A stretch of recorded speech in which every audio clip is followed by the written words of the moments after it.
Okay, I think we'll go ahead and get started. I'm really delighted to have Dr. Amanda Bruegl here with us today. She's an assistant professor at the Oregon Science and Health University. She got her MD at the University of Washington, and then she went on and got a Master's of Science at the University of Texas Graduate School for Biomedical Science. She then went to, or maybe this is reversed in order, but she did her residency at the University of Wisconsin and then did a fellowship at the MD Anderson Cancer Center. So her area is in gynecological oncology, and she also is very much interested in working with the American Indian community, bringing in cancer prevention as well as making access to treatment more easy. And now this is an area that we as a cancer center want to focus on, which is the American Indian community. There's a lot of health disparities in that community, and we feel that it's very important to work with them to reduce the health disparities, and that's the topic that Dr. Bruegl will be talking to us in terms of how we should do it, or recognizing the historical perspective so that we can do it more effectively. So thank you.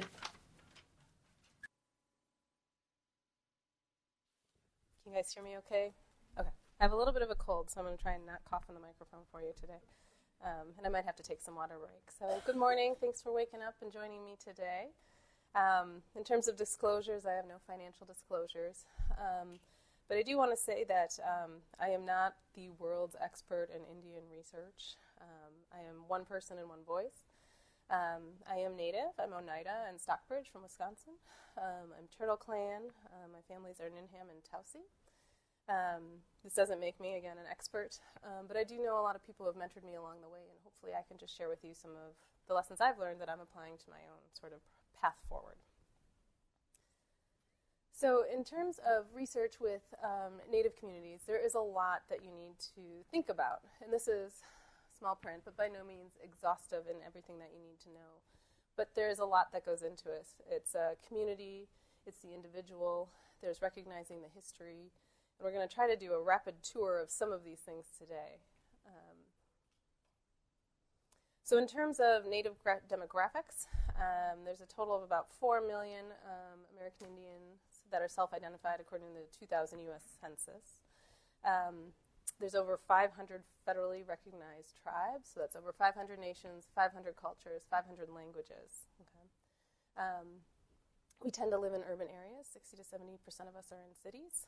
And we're a pretty young population. And this number is probably needing to be updated, but I'd say maybe 50% of us are in our 20s, not including me. So in general, there's kind of the Western worldview and the indigenous worldview, and these aren't exhaustive. This isn't meant to be judgy, but in many communities in the Western worldview, it's a very youth-driven community. Technology is valued, moving forward, new gadgets, new things. Individualistic, so the individual has a strong role within Western society, often a fast pace. Kind of material items are part of the community and the culture. It can be somewhat secular. In the Native worldview, and this is in general, just trying to encapsulate over 500, so if anybody's from a Native community, I'm not trying to lump us too much. But the voice of the elder is incredibly pivotal. The power of nature and land in everyday life and how it corresponds to your sense of being. There's more of a group orientation than an individual, so it's a very we sort of culture. There's less emphasis on the clock. I'm not sure if you've heard or used the word Indian time, but some of my colleagues, they're impressed that I am always on time for work, but if there's a social engagement, I'm about 45 minutes late at best. So it's very fluid. Spirituality is a strong component. And then your power within the community is kind of proportional to what you put in. So people who are really valued are people who invest in that we sort of culture. So to understand working with Native communities, you really have to have an understanding of the history of what the communities have been through. And this is just kind of a brief timeline, and I'm going to try to rapid fire through some of the key points in history. You can take entire college courses dedicated to this, so this is just brief little snippets. So the legal status of natives in 1787, according to the U.S. Constitution, essentially sovereign foreign nations. And that's really how we view ourselves today. But this has undergone some changes over time. The Removal and Relocation Act was in the mid to late 1800s. There was a policy of forced removal to reservations. Usually these weren't, lakeside beach house quality areas. As my family used to say, if you see a swampland, it's a great place to put an Indian reservation. There was a lot of this sort of survival of the fittest, kind of priming to that manifest destiny area of American culture. And there was little value in racial equality or multiculturalism at that time. This is a picture of a war club from my tribe. My husband and I were able to go to the archives at the National Museum of the American Indian and go through different things in the collection. And so it was pretty neat to have my hands on that. Assimilation. In 1871, the U.S. Supreme Court, rather than sovereign nations, were now domestic dependent nations. So like a ward of the state, natives needed to be kind of, not quarantined, but contained and taken care of. So someone else is making decisions for our well-being for us. Assimilation and allotment, late 80s to early 1930s. The thought was, okay, well, the next thing we can do with this Indian problem, let's make Indians into farmers. Let's do this as subsistence living. Sorry. Reduce and consolidate the land. There was mandatory education, the boarding school era. You probably heard about Carlisle. I think that's one of the most famous boarding schools out there. Not all of them were quite as horrible as Carlisle, where people were beaten, sexual abuse. There's a lot of trauma associated with that era. My grandparents were part of the boarding school era. That's where they met. But their experience wasn't quite so terrible. They couldn't speak the language. They had to dress in the majority culture. But in terms of historical trauma, theirs was minimal compared to things that you heard about in Alaska or Carlisle. There was a lot of Christian influence, teach Christian morals, and it was the goal to become U.S. citizens. There was kind of this save the man, kill the Indian sort of thought process around this time. Missionaries also played a critical role in assimilation. They did some good, raising public awareness of the needs of Indian people. They did drive assimilation views, so Christianize and civilize. But there was kind of a bittersweet. There was some good and then some not so good. In 1887, the Dawes Act. This was essentially the homesteading act, so Indian land could be parceled out and given to people who were homesteading to farm in other areas. My husband's family lost their land in the White Earth area due to this act. And so here's an example of one of the advertisements from that time, which is slightly disturbing. In the 1930s to 1940s, there was the Reorganization Era. There was you can see the pendulum just kind of swinging back and forth, self-govern and then civilize, and self-govern and civilize. And so now we're in self-government again, but still trying to keep the Indians contained, but potentially buy back some native land and have natives work that land. This is an unfortunate era in American Indian history, the 40s to 60s, the termination era. The federal government essentially said, you're not Indians anymore. And with that, you would lose your rights. I think Menominee Nation in Wisconsin was one that was hit. I don't know if anybody's ever heard of Ada Deer, but she was pivotal in getting rights back. She was the head of the American Indian Studies program when I was at Wisconsin. Totally terrified me. She was a formidable woman in everything she did. But I see you nodding, you know. But she really was a huge advocate for the community, and she told me, she's like, all right, you're going to come back when you are done with all this school and you're going to work for the people. And so I am, let me tell you. But it was an incredibly difficult time for tribes. Let's see. To this day, some of these tribes that were terminated back then are still not federally recognized. So there are many tribes that fought through legal and other political means. Some of these tribes have been state recognized, which is sort of a different characterization. They're not eligible for federal funding, Indian Health Service dollars for health care, but they do have some benefits through their state. There was the Urban Indian Relocation Act, and this was a move from the Bureau of Indian Affairs to try to get natives into the cities. And the goal was to provide some skill training, move you off the reservation, and again, try to assimilate you into American culture through these means. There are many cities, including Minneapolis, that were the relocation sites. Unfortunately, you're often taken far from home. So I'm from Wisconsin. You would think that I'd go to Chicago or Minneapolis because those are close. But if you signed up for this program, you often went across the country so that you couldn't go back home easily. And so you were given funding for a brief amount of time in the attempt to try to get job skills. But many natives in these cities felt isolated. You're far from your community and home. I think to this day, you see a lot of urban Indian natives in these communities, and we actually draw a lot of strength from each other when we find each other. Let's see, next, Transfer Act of 54. Congress decides to move the responsibility of Indian health from the Bureau of Indian Affairs to the U.S. Public Health Service. And essentially, at this time, the Indian Health Service was born. 1960s and 70s, the Civil Rights Era. This was a time of great political voice, I think, in the U.S. for many cultures, not just Native. Sorry. In this great city, the American Indian movement was born. A lot of political activism, but there's a lot of voice for African American communities as well as Native communities. There was also the occupation of Alcatraz by AIM, as well as the massacre of Wounded Knee in 1973. Self-determination, so 1960s the president. Which president made the biggest impact on Indian health policy in the last 50 years? I won't make you answer questions in the morning. But Nixon was the first to kind of say self-determination without termination. So this is kind of a guiding principle, sort of, in federal policy ever since. In 1976, there was the Indian Health Care Improvement Act, commonly called 437. And acknowledges the government's special responsibility to Native people. It admits that the health status remains below the general population, and the goal was to help elevate that. And I think we're still working really hard toward that, or I wouldn't be talking about this today. There's the Indian Health Care Improvement Act.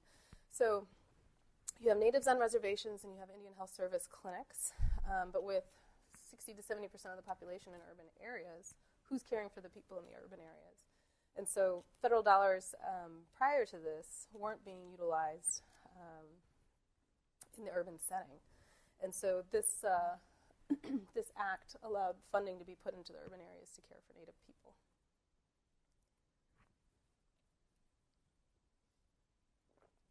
And two other sort of historical points.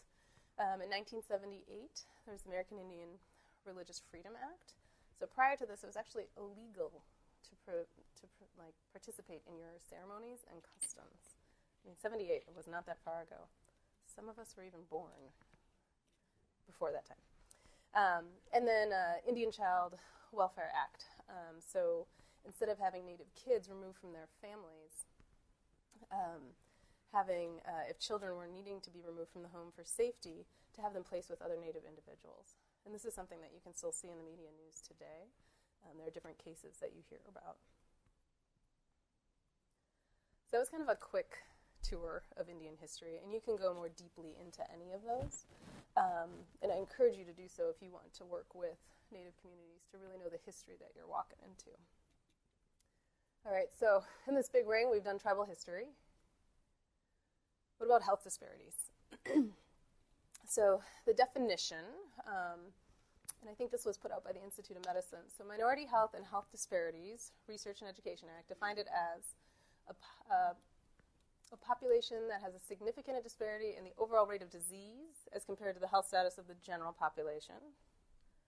And then another word that gets tossed around with disparity is inequity. So World Health Organization views as health conditions that are unnecessary, avoidable, and therefore unjust. And I think many of the health disparities that we see in the United States kind of fit this criteria. So if you look at Indian country, and this slide has data from 2000, so it could probably be updated. But the median age of the native population, 29, and U.S. all races is 35, so again, we're a young population. If you look at the median income, it's somewhere between $5,000 and $10,000 less than U.S. all races data. If you look at the proportion of people living below the federal poverty level, it's about a quarter of our community. And then individuals with a high school grad or GED is also less. And we know that these are all sort of social determinants of health when you look at excuse me, how people are faring and other things. So I took a number of different risk factors for cancers and looked at native versus non-native. So a current smoker, 100 cigarettes per life is how this is defined by the Behavioral Risk Factor Surveillance System. If you look at the U.S. non-Hispanic white and you divide it by males and females, you see that it's about 20 to 23% of the population is a smoker or had 100 cigarettes in their life. But if you look at the American Indian Alaska Native population, you see this is significantly more. So 35% in males and 27% among females. And that just a documentation there, the CHSDA. These are essentially counties that are surrounding native counties or areas that treat American Indians. If we break this into the northern plains, and that actually includes the Dakotas, Wisconsin, Minnesota, you see that the smoking rate is actually much, much higher here. It's about 43%, 37% among women. So almost double the non-Hispanic white population. And we all know that smoking's bad, right? And here are some cancers that are associated with smoking. Lung and ENT you probably know about. It's a cofactor in cervical cancer. Ovarian cancer, not your typical high-grade serous. It's the most common type of ovarian cancer, but mucinous histologies have been associated. Whether or not smoking is causal, I think, needs to be elucidated yet. And then vulvar cancer. Vulvar cancer due to the HPV virus and not the kind of some of the other risk factors. If you look at obesity, so a BMI greater than 30, and these numbers are likely going up in the U.S., but non-Hispanic whites, about 22%, 20% for females. Then the native population, 32% and 28% for females. And in the northern plains, it's about the same as other natives, but essentially higher. And we know that many cancers are associated with obesity. In my line of work, endometrial cancer, that's a big driver for that. And you can see some other cancers here that are listed that can also be associated. And this doesn't even include survival. So many people who are survivors of cancer, they have worse outcomes if they have a higher BMI and lower performance status than people who are not obese. Alcohol use. So the definition of moderate drinker is greater than 2 drinks per day in males and 1 or more per day in women.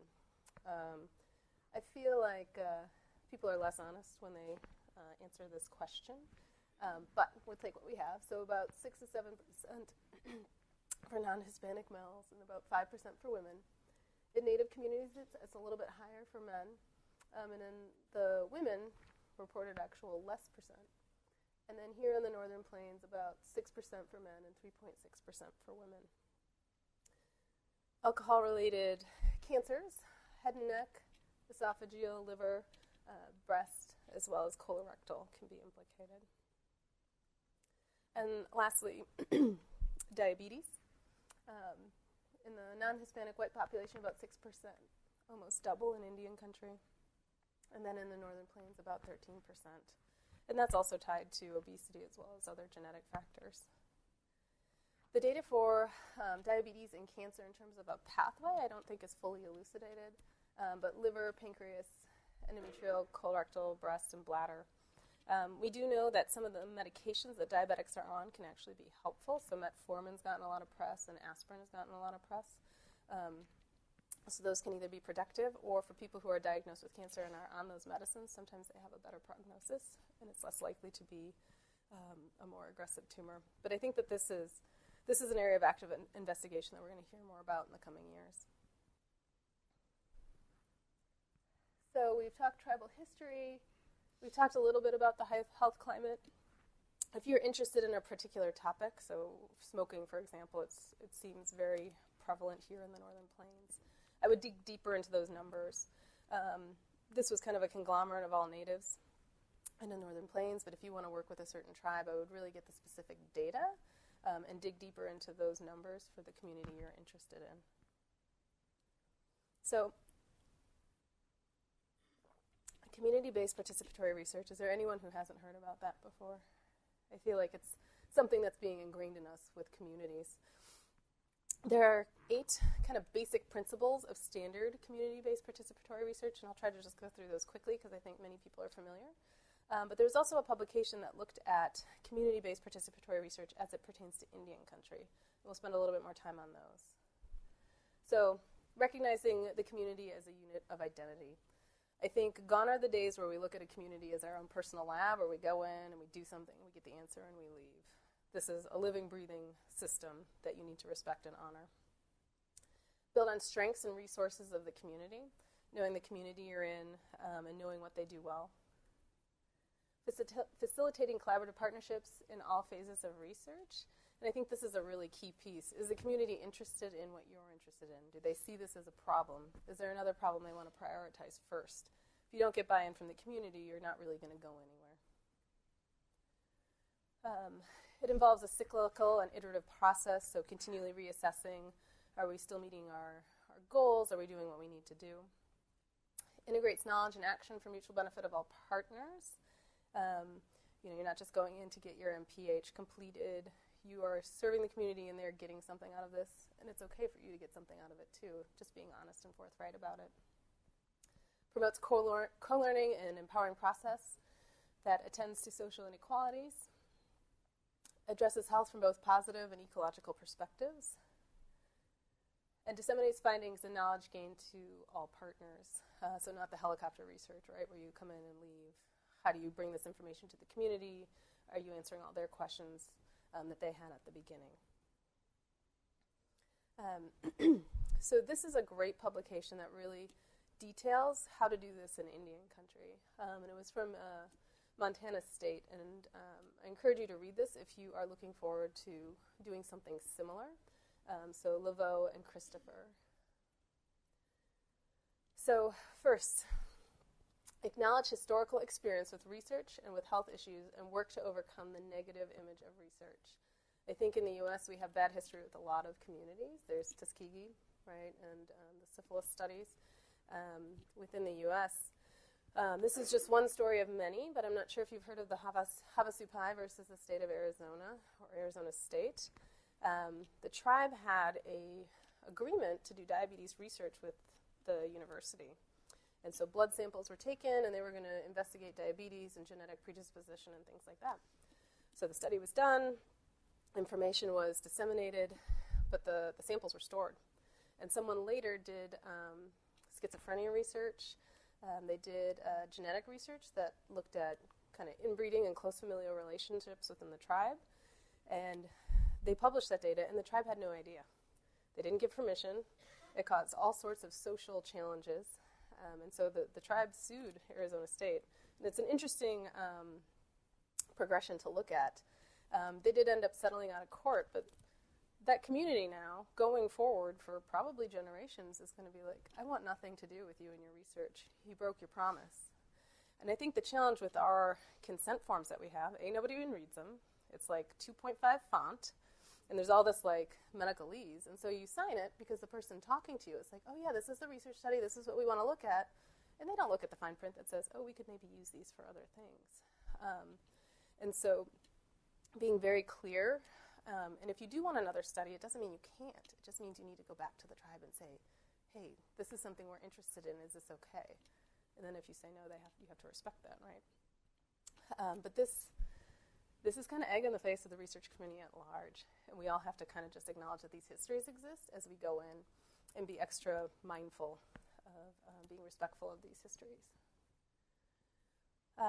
Recognize tribal sovereignty. So this is the seal for my tribe, Oneida Nation. You notice nation, right? We see ourselves as our own governing bodies. It's not a club. It's not a little area where you go to the casino on the weekends to play bingo. Sometimes I do, but we view ourselves this way, and we encourage you to view us this way. This is how you respect someone. This is how you create good relationships. Differentiate between tribal and community membership. So that's my tribal ID card from like many moons ago. But essentially, the tribe decides who a citizen is. Okay, and it's not always easy as an outsider coming in to know what their rules are for citizenship and rights and who's a part of that community. Who the tribe decides as a citizen may be totally different than what the government or U.S. Census Bureau says is a Native person. Most federal agencies will say you need to be a quarter Indian blood to be considered an Indian.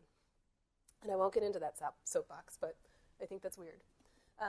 But really knowing like who the community says is important, because someone may say that they're a community member and a spokesperson, and you might not know.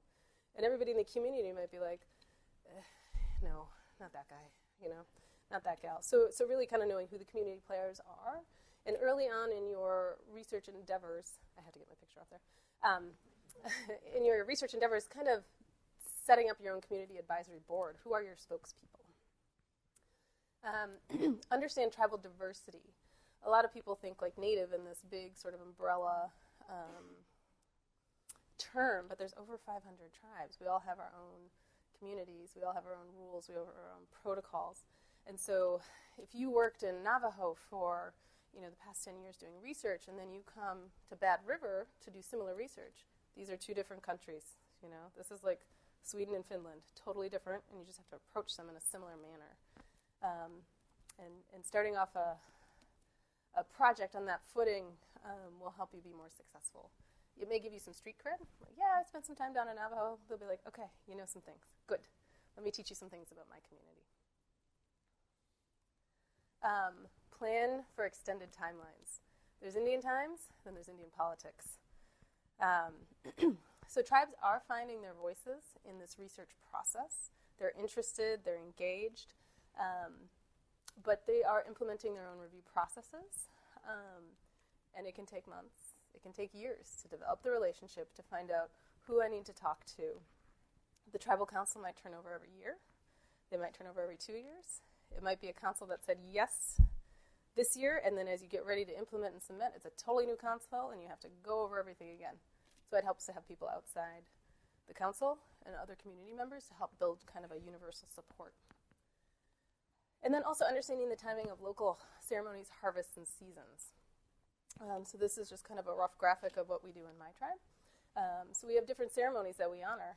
In your IRB deadline, or your publication, or the deadline for whatever national conference you want to get that abstract in, that's going to be second to our culture and things like that. So always plan and give yourself a huge buffer. Yes, sir. Sure. Mm-hmm.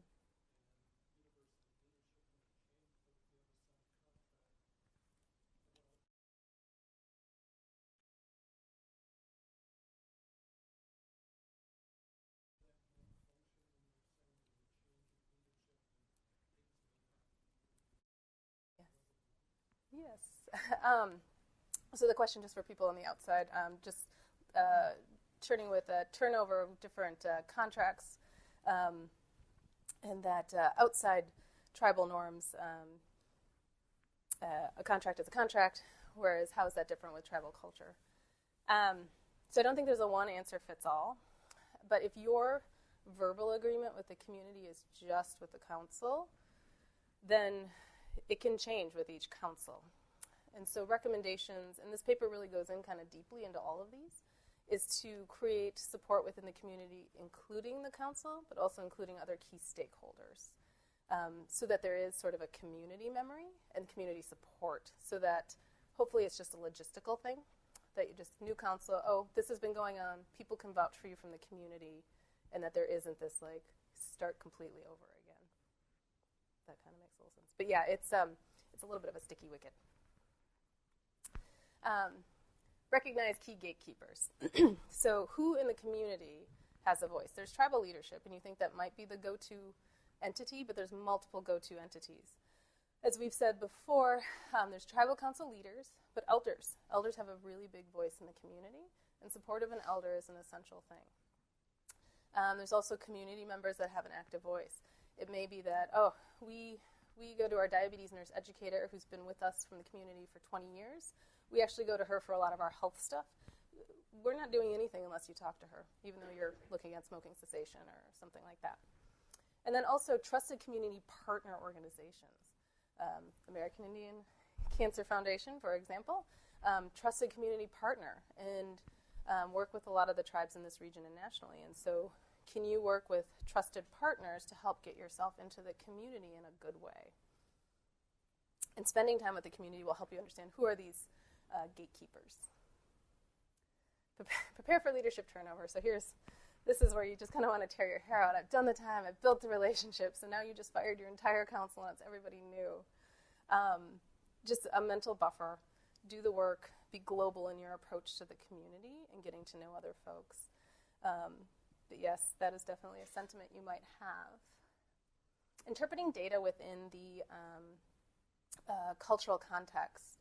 So include community members in data interpretation, not just planning. You may interpret something one way, but that might have horrible implications for the community. So with the Arizona tribe, talking about inbreeding, I mean, that has really negative impact on how outsiders view the community and how the community views itself. For my tribe, we have a clan system, and you don't marry and have children for somebody within your clan, and that's how we address that within our community. And so if you've been following your community's rules, and then as an outsider, you want to publish something saying that, there's all this inbreeding within the community, like that just puts a very negative image, and that can really do some bad press for a community that you really want to uphold and elevate. And then allowing tribal members to review what information will be released, so publications, abstracts. Some CBPR recommendations are even actually having a community member be an author on the paper so that the council or whoever you're working with has got support, and that provides you some justification too when you're presenting to other Native communities. Like, oh, yeah, I know that person. They're on the paper. These people do good work. They include us. And utilize indigenous ways of knowing. This is just kind of a broad statement of understanding the culture, the philosophy, the history. Communities have an idea of what's going on. We have our kind of Western-trained view of things, but what does the community say? Why are they so sick? Why is there diabetes? Acknowledge that and incorporate it, even if kind of the Western hard science doesn't point that. It's important to include that. This is what the community thinks. So we've covered a bunch of these with some of the CBPR stuff. Be honest about your agenda. If you are a graduate student getting your master's, it's okay, be honest. Say, this is what's in it for me. This is why I want to work with your community. It could be a master's degree. It could be that you're married to a Native person and you are sympathetic to the community's challenges. But it doesn't mean you have to hide that you're getting something out of it. It's okay. You just have to be upfront. And many tribes understand that. The Institutional Review Board, this is how I feel every time I have to submit one. It drives me bonkers. But there are different IRBs now, okay? So there is tribal IRBs, there's Indian Health Service IRBs, there could be a regional tribal IRB. And so talking to your community partners about what is it I have to do. For me in Portland, there's the Northwest Portland Area Indian Health Board, which represents 43 tribes in the Pacific Northwest. And there's delegates from all the tribes that play into that. And we have one IRB for all of us. The nice thing is that my academic institution defers to the Native IRB, so I just have to do one once. But you have to do 2 or 3 to cross the T's and dot the I's. So this is another reason why it's good to plan ahead and have community support. So that is most of these. I'm going to talk a little bit just about clinical trials and minorities in clinical trials, and then I'll just open it up to general questions. So the NIH and NCI have made a push. I think in 1993 they had a statement saying that they wanted more minorities in clinical trials. And this publication, I think, was in 2014, where they looked at, okay, 20 years after this statement has been made, how are we doing with minorities in clinical trials? And the paper is by Chen. I'm not going to read too much of it to you, but essentially the answer is the number of minorities in clinical trials does not represent the number of minorities in the U.S. population. So U.S. population is about 36%, probably a little bit more. And in clinical trials, it's much less. So the number of NCI-sponsored or co-sponsored trials with minorities is the focus. So not just included, but just we are targeting this population is about 1%.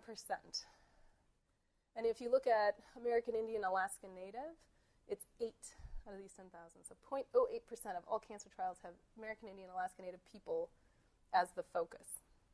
And these don't all add up perfectly to 100 because some are kind of combined. So some studies were like Hispanic and Asian American, or American Indian, Alaska Native, and Pacific Islander.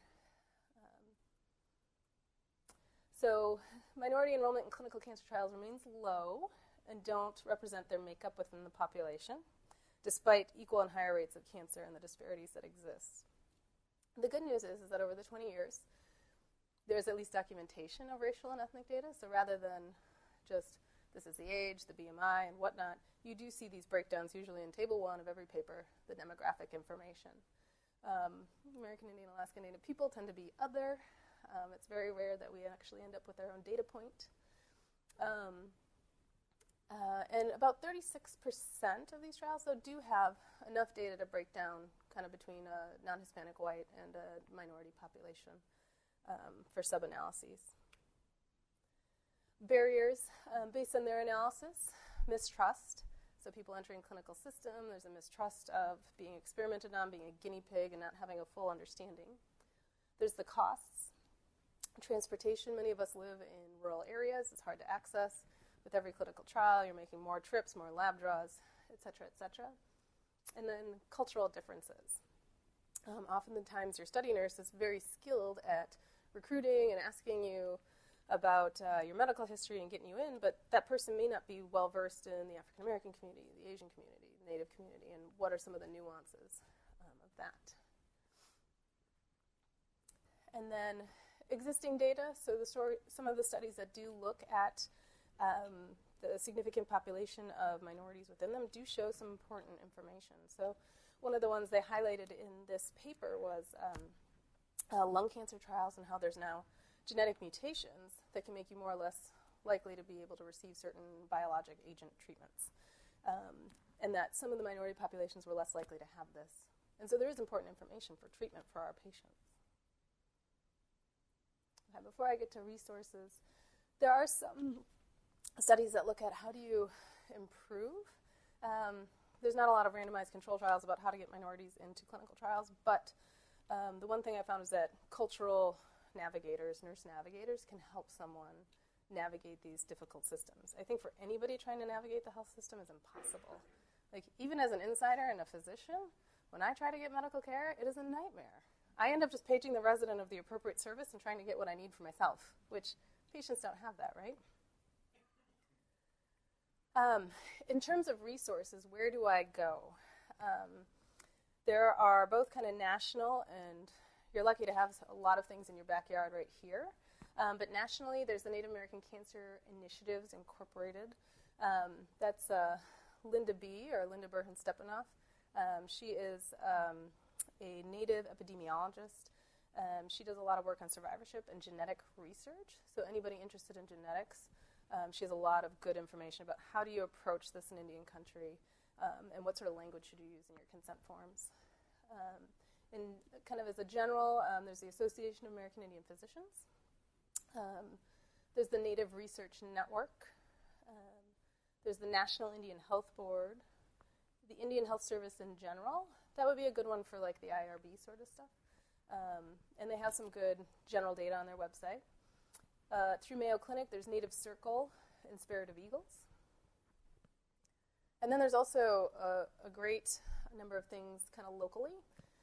So there's the American Indian Cancer Foundation, which is national, but I put it under local regional because they're right here in your backyard and sitting in the front row. There's the Center of American Indian and Minority Health. That's at University of Minnesota Duluth. There's the Indian Health Board of Minneapolis. There's the Native American Community Clinic and the Minneapolis American Indian Center.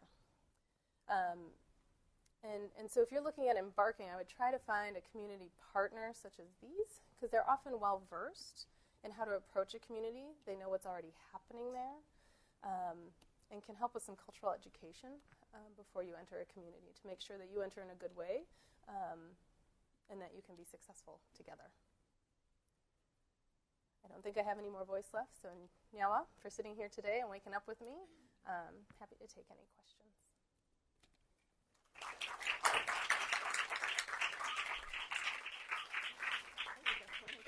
Thank you. Does anybody have any experiences that they want to share that they've had from Indian country?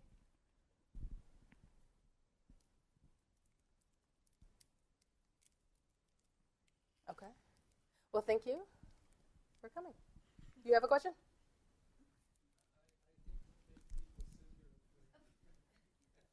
Or we can talk after class, whatever you prefer. Exactly. No, so if you go back to the slide that you showed, you had 8 principles of CBPR.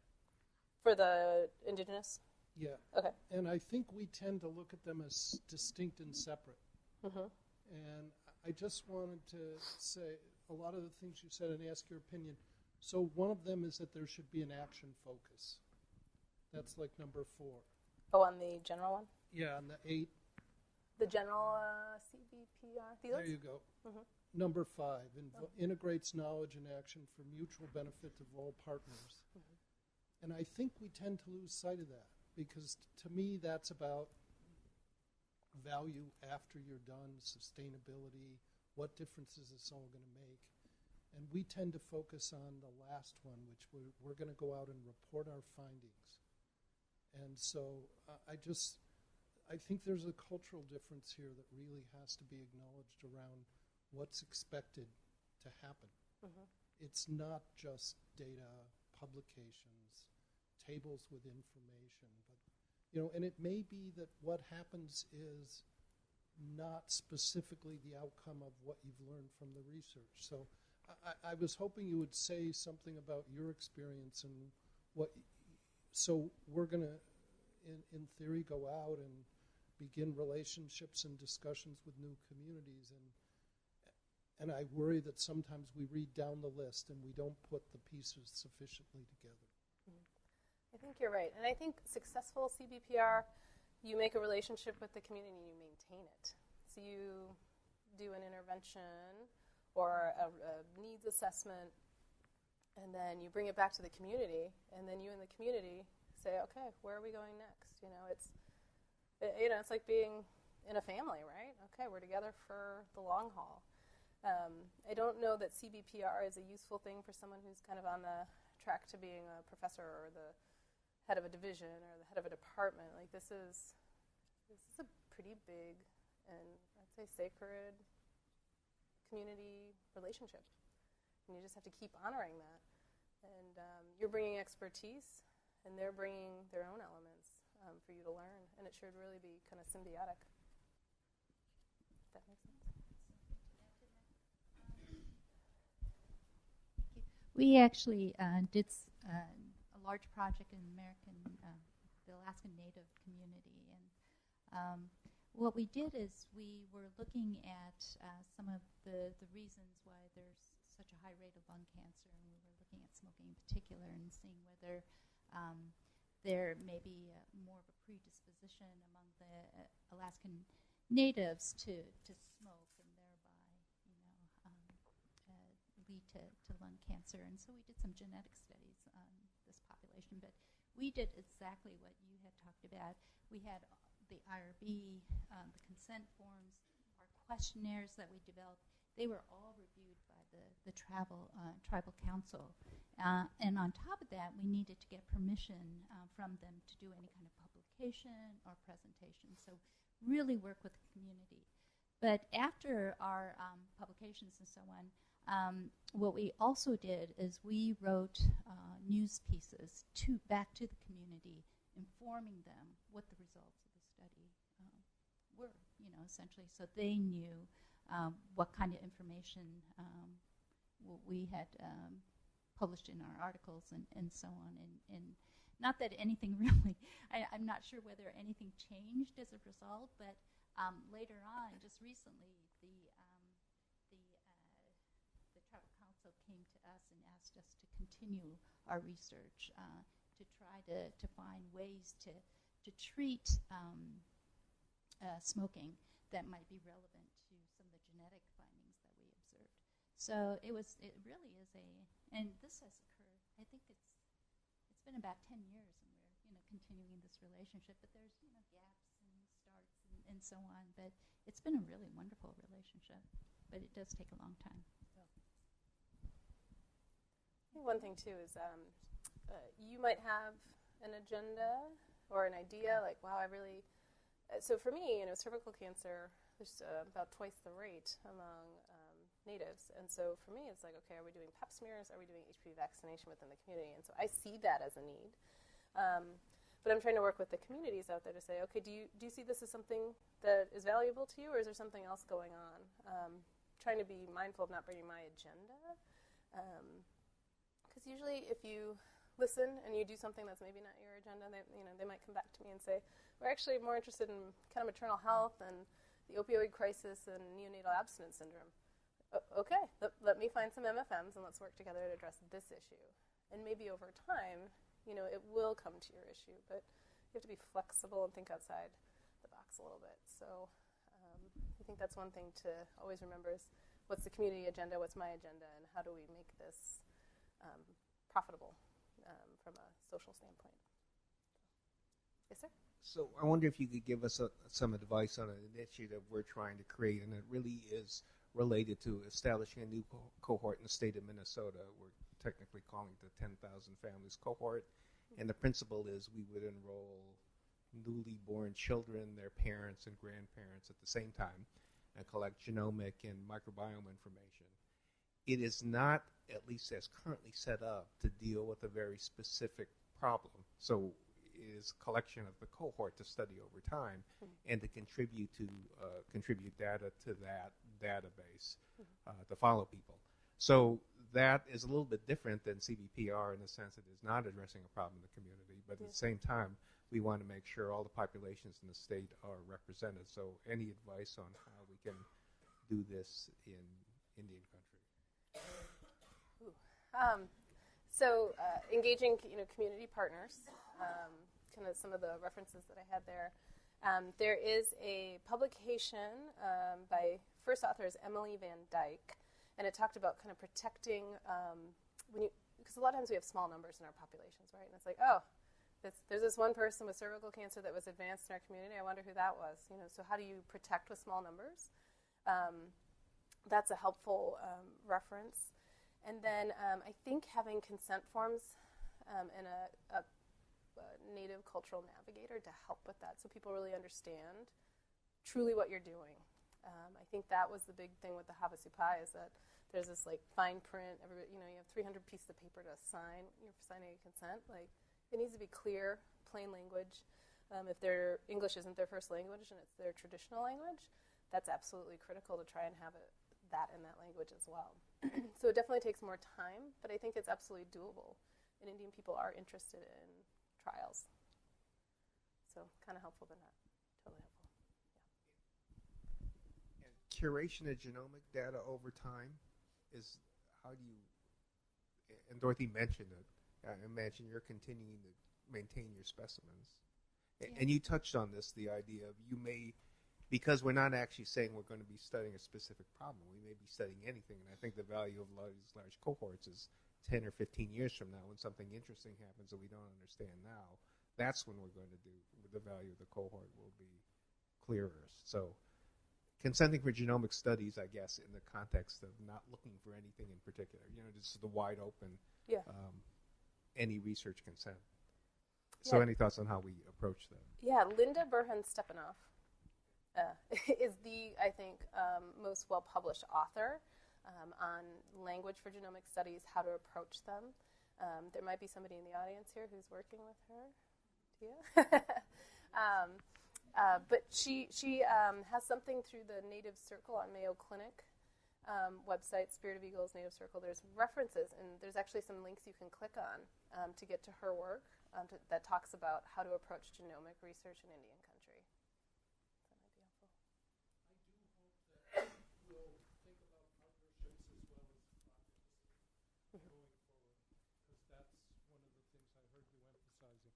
We have people outside Oh, I'm sorry. of our room that can't hear you. I'm sorry. I think hopefully you had said, this is really a long-term partnership. And so we have to think beyond a specific project.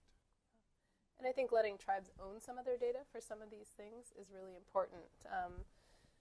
There's capacity building within the tribes so that they can help own their data. I mean, most communities are really interested in how do we improve our community and how we do this. So how do we help them to build capacity to meet that goal?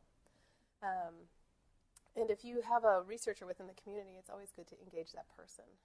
So there's huge initiatives across the U.S. to try to train more natives to be researchers. I'm a product of one of those pipelines.